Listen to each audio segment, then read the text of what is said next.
In the Lion Sign, The Printer, 3rd episode. Written by Stefano Vignaroli.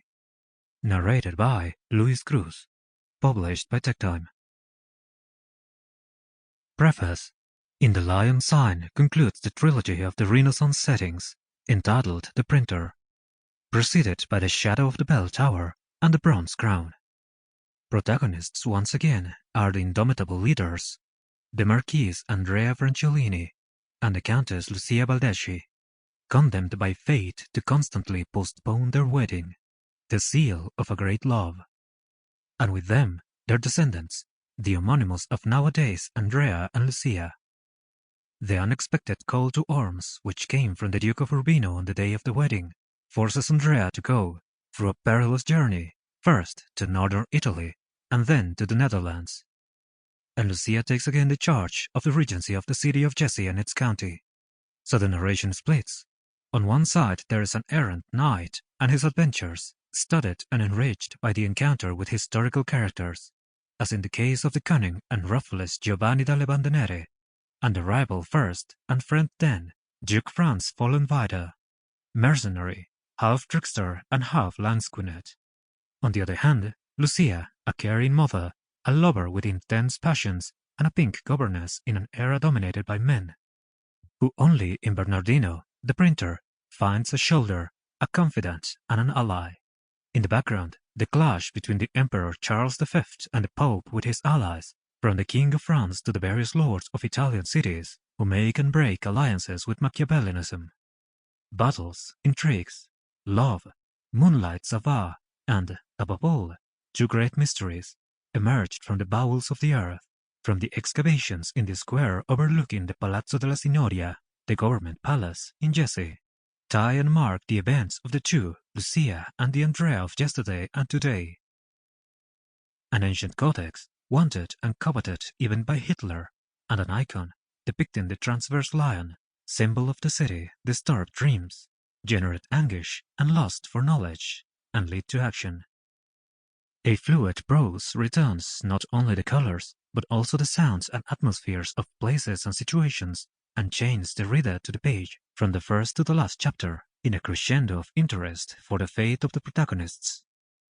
Vignaroli signs a great historical fresco in a mixture of fantasy and erudition, which worthily seals the last act of a great trilogy. Marco Torcoletti. To Giuseppe Lucconi and Mario Paschinelli, illustrious fellow citizens who are part of the history of Jesi. Premise. After the first two episodes of the series The Printer, here we are at the end, the last episode of the saga dedicated to the Renaissance in Jesi. We left Andrea almost at the point of death, helped by his beloved, hidden in the skies. The plot has been moved to Urbino, but certainly our two heroes, Andrea Franciolini and Lucia Balleani, will have to return to Jesi to realize their dream of love. The wedding will have to be a festive and opulent event, and will have to be celebrated by the bishop of the city of Jesi, Monsignor Piersimone Ghislieri. But are we sure that obscure plots of destiny and of men will not be able to hinder for the umpteenth time the union between Andrea and Lucia? The two lovers have found each other again, and not for anything they would want to leave each other again. Andrea finally wants to be a father to his little girl, Laura, and, why not, to Lucia's adopted daughter, Anna. The girls are fantastic. They are growing up healthy and lively in the county residence of the Counts Baldeschi, and Andrea is enjoying their closeness. But winds of war will once again lead the captain of arms of the Royal City of Jesi to the battlefields, and soon to leave the peace and quiet regained.